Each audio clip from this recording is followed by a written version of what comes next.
Memang benar kata bini aku, Jeha.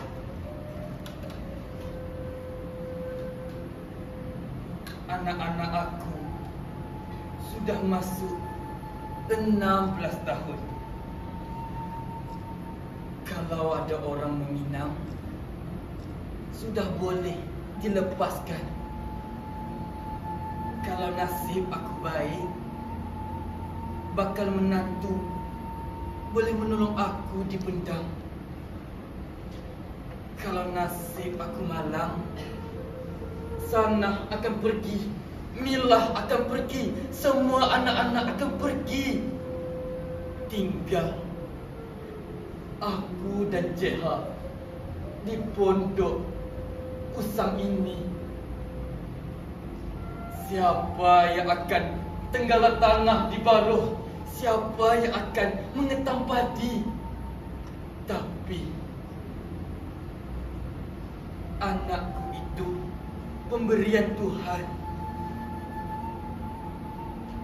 Nanti Sanah beranak, Milah beranak. Bendang aku cuma 14 relung. Nanti dibahagi 7. Nanti cucu-cucu bertambah ramai. Bendang 14 relung itu tempat mereka mencari rezeki. Semakin tersepit hidup.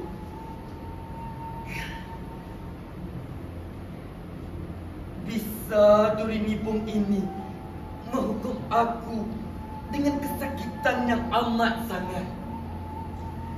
Semenjak Duri Nibung ini tertanam dalam kakiku.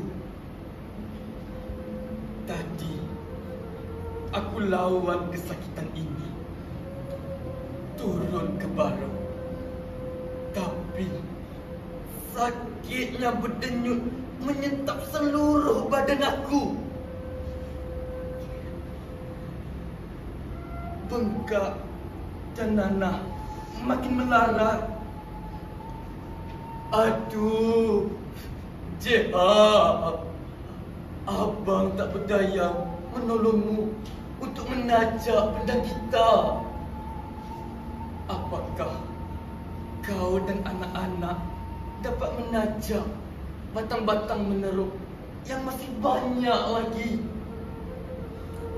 Kita kena siapkan sebelum orang lain mula menanam, Jeha. Sial! Duri Nibung ini,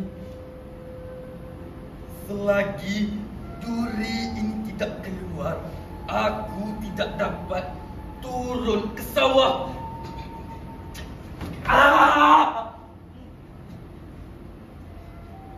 Siapa yang akan beri makan anak-anak aku? Tapi sakit ini, ya Allah, apakah nyawaku hanya terletak pada anak Nibung yang sekecil ini?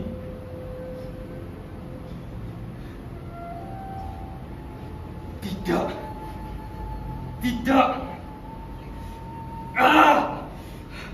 Esok aku akan turun ke sawah juga.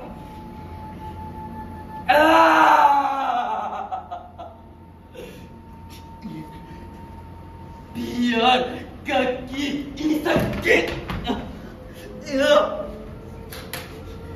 Biar bengkak menanah. Aku tetap akan turun ke sawah.